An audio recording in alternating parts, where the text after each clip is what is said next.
ఉండే ఇప్పుడు దాన్ని 700కు పెంచి గత సీజన్ నుంచి 700కు గౌరవ ఉప ముఖ్యమంత్రి గారు ప్రత్యేక చొరవ తీసుకొని ముఖ్యమంత్రి గారితో మాట్లాడి అందులో పిసిసి మా ఎమ్మెల్సీ మహేష్ కుమార్ గౌడ్ గారు మిగతా క్యాబినెట్ అంతా కూడా మద్దతు ఇవ్వడంతో విదేశీ విద్య ఒక పెట్టుబడి బలైన వర్గాలకు సంబంధించి విదేశాల్లో ఉన్నత విద్యను అభ్యసించుకొని చాలా బాగుపడతాయి కుటుంబాలు అనేటువంటి ఆలోచనతోటి 300ని డబల్ కంటే ఎక్కువగా 700కు చేయడం జరిగిందనే మాట వారికి గౌరవ సభ్యులకు తెలియజేస్తాను. అదేవిధంగా ఎడ్యుకేషన్ సంబంధించి ఇంటిగ్రేటెడ్ ఈరోజు దాదాపు 100 నియోజకవర్గాల్లో 200 కోట్ల రూపాయలతోటి ఇంటిగ్రేటెడ్ హాస్టల్స్ గురుకులాలు నిర్మాణం అవుతున్నాయి అధ్యక్ష. అందులో బ్యాక్వర్డ్ క్లాసుకు సంబంధించి కూడా ఒకటి, ఎస్సీ ఎస్టీ మైనార్టీకి ఒకటి. ఆ విధంగా దాదాపు 200 కోట్లంటే ప్రతి 50 కోట్లు ఒక బ్యాక్వర్డ్ క్లాస్కి వచ్చినట్టయితే 100 చొప్పున 5,000 కోట్ల పైన బ్యాక్వర్డ్ క్లాస్కు సంబంధించినటువంటి మరి హాస్టళ్ల నిర్మాణం జరుగుతూ ఉన్నది. అదే కాక బీసీ కార్పొరేషన్లు కానీ బీసీ కులవృత్తులకు సంబంధించి వాస్తవంగా ప్రభుత్వం ఒక మంచి ప్రణాళిక తీసుకొని రాజీవ్ యువ వికాసం కింద ఒక కార్యక్రమాన్ని తీసుకున్నాం. కొన్ని కారణాల వల్ల దాని కొంత అప్లికేషన్ల ప్రక్రియ జరిగిన తర్వాత ఆగిన రాష్ట్ర వ్యాప్తంగా అన్ని జిల్లాల్లో ఆన్లైన్ అప్లికేషన్లు వచ్చినాయి. క్షేత్రస్థాయిలో వాటికి సంబంధించినటువంటి బ్యాక్వర్డ్ క్లాస్కు లాభం చేయాలి, న్యాయం చేయాలనే ఆలోచనతో ప్రభుత్వం చిత్తశుద్ధితో ఉన్నది. కొంత గత ప్రభుత్వాలకు సంబంధించినటువంటి ఆర్థిక సంక్షోభాన్ని నేను ఇప్పుడు మళ్ళీ అది కారణం అని చెప్పడం లేదు, కానీ గతంలో వాళ్ళు 10 సంవత్సరాల్లో కూడా 2,400 కోట్లు చేరినటువంటి అంశాన్ని దృష్టిలో పెట్టుకోవాలి. వాళ్ళ 10 సంవత్సరాలు లెక్క తీస్తే మొత్తంగా చెప్పారు మేము కూడా చెప్పాలి, మనం కూడా చెప్పాలి. 10 సంవత్సరాల్లో చేయనటువంటి దాన్ని దృష్టిలో పెట్టుకొని అయినా మనం ఇంకా చేయాలి. నేను గౌరవ సభ్యునికి ధన్యవాదాలు తెలియజేస్తా ఉన్నా. మొన్న కూడా సభలో మనకు చర్చ వచ్చిన రోజు తప్పకుండా తమరికి విజ్ఞప్తి చేసినాం. గౌరవ కౌన్సిల్ చైర్మన్గా ఒకసారి అటు గౌరవ ఉప ముఖ్యమంత్రి గారు కూడా విజ్ఞప్తి చేసినాం. ప్రభుత్వం తరఫునే తొందరలోనే ఒక బలహీన వర్గాల ప్రజాప్రతినిధులు సమావేశం ఏర్పాటు చేసి అందులో తీసుకోవాల్సినటువంటి చర్యలు, కేటాయించబడ్డ బడ్జెటు, ఖర్చు అవుతున్నటువంటి పద్ధతి, ఇంకా ఖర్చు చేయాల్సిన అవసరాలు, ఇంకా తీసుకోవాల్సిన కార్యాచరణకు సంబంధించి తప్పకుండా ఒక ప్రణాళిక తీసుకుంటాం. నేను మళ్ళొకసారి కూడా చెప్తా ఉన్నా, నేను ఒక బేసికల్లీ కాంగ్రెస్ పార్టీ సామాజిక న్యాయానికి ఛాంపియన్. సామాజిక న్యాయానికి సంబంధించినటువంటి విధానం ప్రభుత్వంలో ఇంక్లూజివ్నెస్గా మాది పార్ట్ ఆఫ్ పార్షల్గా మేము తీసుకొని పోతాం. ఎక్కడ కూడా ఇబ్బంది కలిగేటువంటి పరిస్థితి, బ్యాక్వర్డ్ క్లాస్కు అన్యాయం జరిగేటువంటి పరిస్థితి రానివ్వం. మా ప్రభుత్వంలో ఉన్న పెద్దలందరూ కూడా సానుకూలంగా అటువంటి అంశం తీసుకెళ్ళినప్పుడు అలా పాజిటివ్గా రెస్పాన్స్ అవుతారు. కళ్యాణ లక్ష్మికి సంబంధించి చెప్తా ఉన్నాం. మేము కళ్యాణ లక్ష్మిని కూడా అనేక సందర్భాల్లో మేము ప్రభుత్వం తరఫున 0 కేసు అంటే పెళ్లి చేసుకొని అప్లికేషన్ వచ్చిందంటే అది బడ్జెట్లో కేటాయిస్తే పెళ్లి చేసుకోకపోతే కూడా పైసలు ఇచ్చే కేసు, అది స్కీమ్ కాదు అధ్యక్ష. మీ దగ్గర కూడా గౌరవ శాసనసభ్యులు సంతకాలు పెట్టి పంపిన తర్వాత 1 నిమిషం కూడా ఆలస్యం లేకుండా, పెండింగ్ అనేది లేకుండా కళ్యాణ లక్ష్మి గ్రీన్ ఛానల్ ద్వారా పేమెంట్ జరుగుతుంది అధ్యక్ష. నేను మొన్న కూడా మా అధికారులు వచ్చి కొంత అప్లికేషన్ ప్రాసెస్లో జిల్లా అధికారులు నేను మీ ద్వారా కూడా కోరుతాను. గౌరవ ఉప ముఖ్యమంత్రి గారు ఇక్కడే వేదిక సభలో ఉన్నారు. జిల్లా యంత్రాంగం కొంత ప్రతిపాదనలు పంపడంలో ఏమైనా జాప్యం జరుగుతుండొచ్చు. శాసనసభ్యుల సంతకాలతోటి అక్కడ రెవెన్యూ అధికారుల వెరిఫికేషన్ తర్వాత పంపినట్టయితే గ్రీన్ ఛానల్ ద్వారా పేమెంట్ అవుతుంది. కళ్యాణ లక్ష్మికి సంబంధించిన కేటాయించిన బడ్జెట్లో ఎక్కడ జాప్యం లేదు అనేటువంటి మాట మీ ద్వారా గౌరవ సభ్యులకు తెలియజేస్తాను. ఇంకా కాటమయ్యకు సంబంధించి కూడా చాలా కిట్స్ ఇచ్చినాం. వాటికి సంబంధించిన ప్రాసెస్ జరుగుతూ ఉంది, అది తయారవుతూ ఉన్నాయి. 10,000 చొప్పున కిట్టు ఇచ్చుకుంటూ వెళ్తూ ఉన్నాం అనేటువంటి మాట కూడా నేను మనవి చేస్తూ, తప్పకుండా మరొకసారి నేను మిమ్మల్ని గౌరవ సభ ద్వారా బలహీన వర్గాలకు సంబంధించిన అంశం లోపల ఈ ప్రభుత్వం పూర్తిగా అందుకోసమే ఇవాళ కుల సర్వే చేసింది. కుల సర్వే ప్రకారంగా ఒక దానికి ఎక్స్పర్ట్ కమిటీ వేయడం జరిగింది. ఆ ఎక్స్పర్ట్ కమిటీ నివేదిక మీద కూడా చాలాసార్లు సందర్భాల లోపల సమావేశాలు ఏర్పరచుకున్నాం. ఒక ప్రణాళిక తయారు చేస్తున్నాం. ఏ విధంగా ఏ స్కీమ్లా ఎవరిని మనం ఆ కమ్యూనిటీ బ్యాక్వర్డ్గా ఎట్లా ఉన్నారు ఎట్లా తీసుకురావచ్చు అనేది చూసినాం. అందులో కూడా అన్నింటికీ మూలం విద్యనే.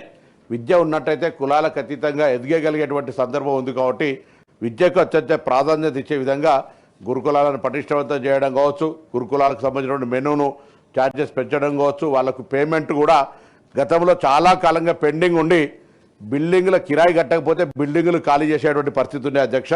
దాని నుంచి ఈరోజు పేమెంట్ ఎప్పటికప్పటికి క్వార్టర్లీ క్లియర్ చేసుకుంటూ ఎక్కడ కూడా ఆపరేషనల్ ఇబ్బంది లేకుండా అడిషనల్ కొంత ఇన్వెస్ట్మెంట్ అడిషనల్ అదర్ స్కీమ్స్కు సంబంధించి అంటే స్కిల్ డెవలప్మెంటో లేకపోతే లోనింగో లేకపోతే వాళ్ళకు సెల్ఫ్ ఎంప్లాయ్మెంట్కి సంబంధించిన ఇష్యూలో కొంత ఉండొచ్చు. కానీ అది కూడా రాజీవ్ వికాసం ద్వారా మేము ఆ రోజు పరిష్కారం అయితే అనుకున్నాం. కొంత ఈ జాప్యం జరిగినా తప్పకుండా మరొకసారి మీ ద్వారా గౌరవ సభ్యులకు అందరికీ కూడా తెలియజేస్తాను, ఈ ప్రభుత్వం బలహీన వర్గాల అభివృద్ధికి కట్టుబడి ఉంది.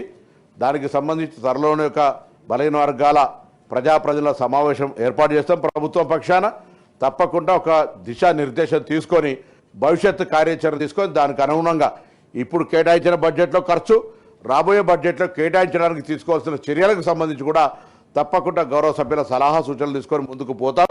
ఎక్కడ కూడా ఏ అంశం లోపల కూడా అటు హాస్టల్స్కి సంబంధించినటువంటి ఫుడ్ కాంప్రమైజ్ కాకుండా ఎప్పటికప్పుడు పర్యవేక్షణ జరుగుతోంది. మిగతా అన్ని పేమెంట్స్ ఇష్యూ లోపల కూడా గౌరవ ఉప ముఖ్యమంత్రి గారి సహకారంతో ఎక్కడ ఇబ్బంది లేకుండా ముందుకు పోయే విధంగా ఎస్సీ ఎస్టీ బీసీ మైనార్టీ వెల్ఫేర్కు సంబంధించిన విషయం లోపల స్పెషల్ కన్సన్ట్రేషన్ ఉంది అనేటువంటి మాట కూడా సందర్భంగా సభ్యులకు తెలియజేస్తాను.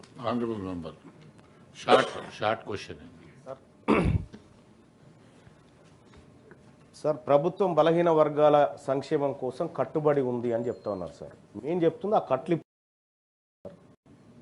కట్లు ఇప్పుకుంటే కదా సార్ మా దగ్గరికి ఏమన్నా వచ్చేది? మీరు కట్టుకుంటే మాకు వచ్చేది ఏం లేదు. మంత్రి గారు దయచేసి మీరు చెప్పండి సార్, ఈ లెక్కలు చూసిన తర్వాత మీకు ఏమైనా గుండె తరక్కపోతలేదా సార్? ఈ బడ్జెట్లో బీసీలకు పెట్టిన లెక్కలు చూసిన తర్వాత గుండె తరక్కపోతలేదా సార్? వీళ్ళు ఒక్కరే కాదు సార్, మా బీసీలకు అన్యాయం చేస్తే మా ఎంబీసీల పరిస్థితి అయితే ఇంకా ఘోరం సార్. 1000 కోట్ల రూపాయలు ఎంబీసీలకు కేటాయించి 4 కోట్లు ఖర్చు పెట్టింది సార్.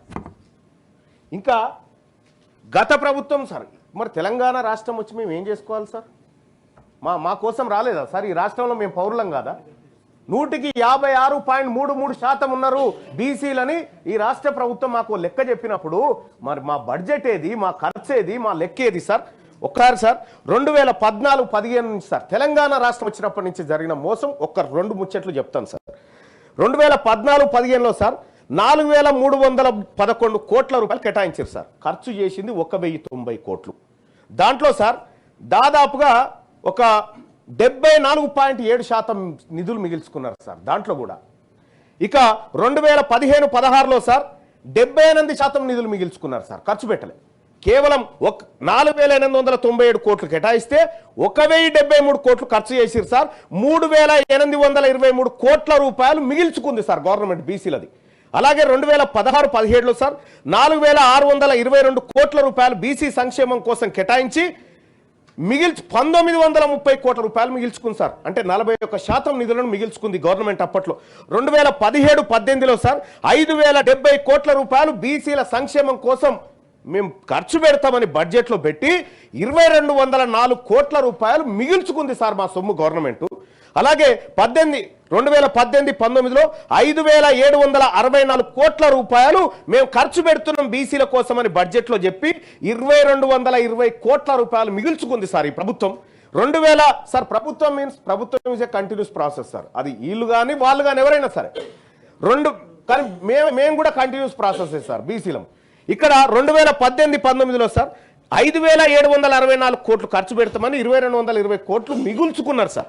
2020-21లో సార్ 4429 కోట్ల రూపాయలు బీసీల కోసం ఖర్చు పెడతామని కేవలం 2900 కోట్లు ఖర్చు పెట్టి 1448 కోట్ల రూపాయలు మిగుల్చుకుంది సార్. ఇది చరిత్ర సార్. తెలంగాణ రాష్ట్రం ఏర్పాటైతే బీసీలకు జరిగినటువంటి నష్టం సార్. ఇది ఏర్పాటైన తర్వాత సార్ మాకు 2014 నుంచి 20 వరకు మొత్తం కేటాయించిన సార్ దాదాపుగా ఒక 7 ఏళ్ల పాటు కేటాయించిన బడ్జెట్ 29,094 కోట్ల 3 లక్షలు కేటాయించారు సార్. దీంట్లో ఖర్చు చేసింది 14,245 కోట్ల రూపాయలు ఖర్చు చేసిరు సార్.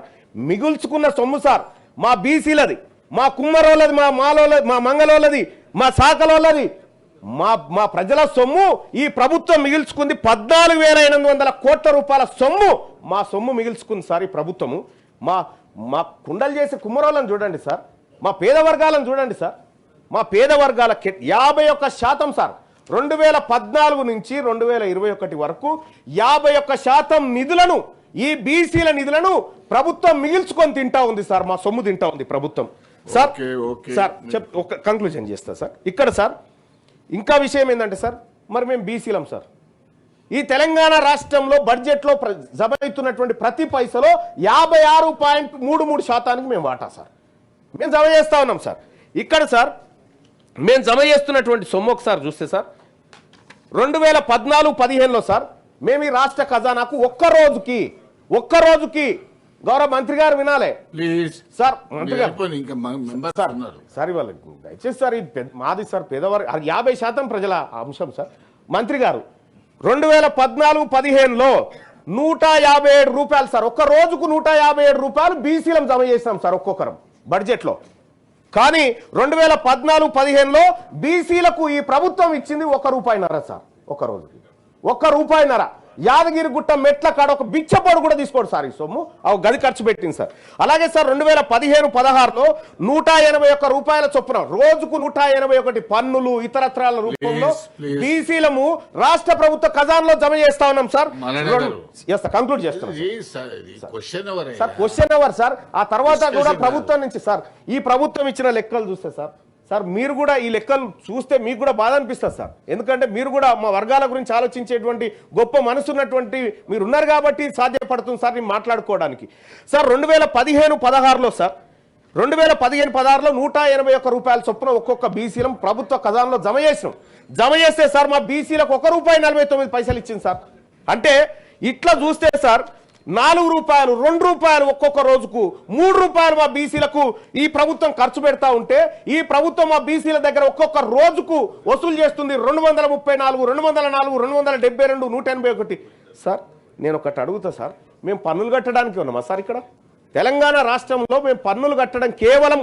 ప్రభుత్వాన్ని నడిపించడానికి పన్నులు కట్టేటువంటి బానిసలమా మేమంతా నేను క్లియర్ గా అడుగుతా ఉన్నా ఈ రాష్ట్ర ప్రభుత్వం మా ప్రజలకు 56.33% ఉన్నటువంటి ప్రజలకు ఏం సమాధానం చెప్తారు సార్ ఈ బడ్జెట్ లెక్కలతో ఇంకో నెలలో అయిపోతున్న బడ్జెట్ కు 9,000 కోట్ల రూపాయలు ఎట్లా ఖర్చు చేస్తుందో ఈ రాష్ట్ర ప్రభుత్వం చెప్పాలి సార్ లేదంటే ప్రజలకు క్షమాపణ చెప్పాలి సార్ అలాగే సార్ ఇవాళ మాకు ఎస్సీ ఎస్టీలకు ఉన్నట్టు బీసీలకు సప్లాన్ ఉంటే సార్ మాకు ఈ బాధ ఉండకపోయేది సార్ ఇవాళ ఖర్చు చేయకపోతే వచ్చే ఏడాది క్యారీ ఫార్వర్డ్ చేస్తారు అనుకుంటున్నాను నేను చెప్తా ఉన్నా సార్ ప్రభుత్వానికి మాకు కూడా కామారెడ్డి మేనిఫెస్టోలో పెట్టినట్టుగా బీసీ సప్లాన్ అమలు చేస్తారా చెయ్యారా 2 ఏళ్ల కాలం గడిచిపోయింది మీ ప్రభుత్వ వైఖరి తెలియజేయండి ఓకే నెల్లికంటి సత్యం గారు అధ్యక్ష ధన్యవాదాలు ఈ రాష్ట్రంలో అత్యధికంగా జనాభా కలిగినటువంటి బీసీ వర్గాలకు మరి బడ్జెట్లో కేటాయించిన నిధులు కూడా ఖర్చు పెట్టకపోవడం అనేది చాలా దారుణం చాలా దురదృష్టకరం ఎందుకంటే అరకొర బడ్జెట్లో పెట్టేటువంటి నిధులే అతి తక్కువగా ఉంటాయి మరి ముఖ్యంగా గౌడ సోదరులకు మరి ఎక్స్గ్రేషియా కానీ అనేక మందికి పెండింగ్లో ఉన్నాయి చాలా సంవత్సరాలు పడిపోయినటువంటి సందర్భంగా వాళ్ళ ఎక్స్గ్రేషియా కానీ వాళ్ళకి సంబంధించిన అనేక అంశాలు పెండింగ్లో ఉన్నాయి అదేవిధంగా నాయి బ్రాహ్మణ మరి అదేవిధంగా మంగలి మరి చాకలి యాదవ సోదరులకు అనేక అంశాల మీద ఉన్నాయి అందువల్ల నిధులు కేటాయించి కూడా ఖర్చు పెట్టకపోవడం అనేది చాలా దురదృష్టకరం మరి ముఖ్యంగా మంత్రి గారు చెప్పినట్టు ప్రత్యేకంగా ఈ బీసీ వర్గాల మీద ఒక ప్రత్యేక సమావేశం ఏర్పాటు చేసి మరి దానికి సంబంధించినటువంటి బడ్జెట్లో కేటాయించిన నిధుల మీద అదేవిధంగా భవిష్యత్తులో కూడా తప్పకుండా ఖర్చు పెట్టాలని సందర్భంగా చేస్తూ ముఖ్యంగా మరి చేనేత కార్మికులు కానీ మరి బీసీ వర్గాలు గౌడ అన్ని సమస్యల మీద ఒక సమగ్రంగా చేయాలి మరి నిజంగా ఈ ఎస్సీ ఎస్టీ ఉన్నట్టే బీసీ సబ్ ప్లాన్ కూడా ఉంటే బాగుంటుంది దానివల్ల ఉపయోగం జరుగుతుందని చెప్తాం కుమరయ్య గారు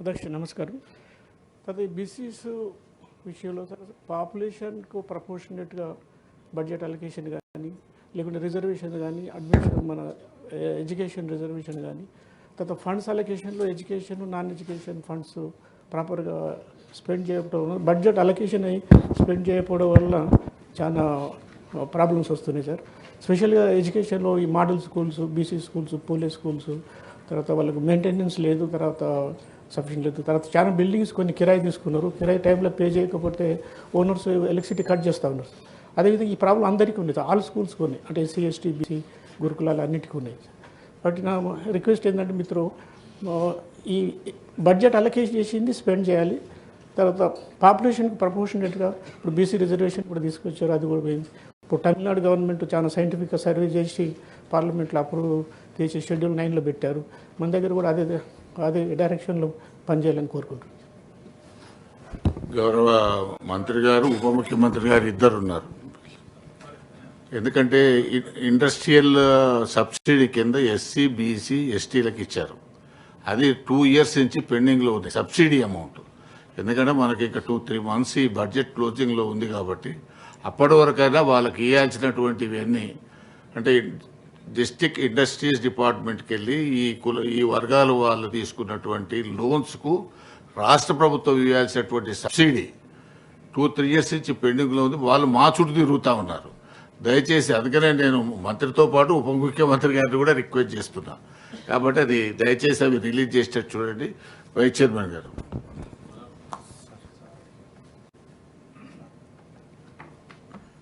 అధ్యక్ష ధన్యవాదాలు. సార్ మంత్రి గారు వివరంగా సమాధానం ఇచ్చినారు సార్. ఏదేమైనప్పటికీ బీసీల బడ్జెట్ అనేది ఒక అంతులేని కథే సార్. మాది ఇది ప్రభుత్వాలు ఏవైనా నడుస్తున్నది ఏదైనా ఇప్పటివరకు స్వతంత్రానంతరం జరిగిన అనేక బడ్జెట్లో బీసీలు ఎప్పుడు నల్లముఖం వేసుకొని పోవాల్సిందే తప్ప ఏ రోజు కూడా తలెత్తుకొని నడిచిన పరిస్థితి ఏ రోజు లేదు సార్. సార్ దీంట్లో మంత్రి గారు చాలా విషయాలు చెప్పినారు.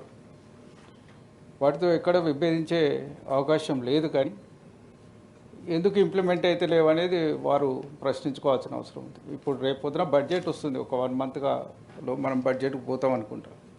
6 months ఎక్స్పెండిచర్ అయితే మీరు బడ్జెట్లో పెట్టాల్సిన అవసరమే ఉంది కదా. లాస్ట్ ఇయర్ ఎక్స్పెండిచర్ అయిన 6 నెలల బడ్జెట్ మాత్రం దాంట్లో ప్రొజెక్ట్ చేయాల్సిన అవసరం ఉంటుంది. అది కూడా మన పర్ఫార్మెన్స్కు ఒక అద్దం పట్టే విధంగా ఉంటుంది. జనరల్గా ఎవరిని అనరు సార్. బడ్జెట్ ఖర్చు కాకపోతే ఎవరిని అంటారు?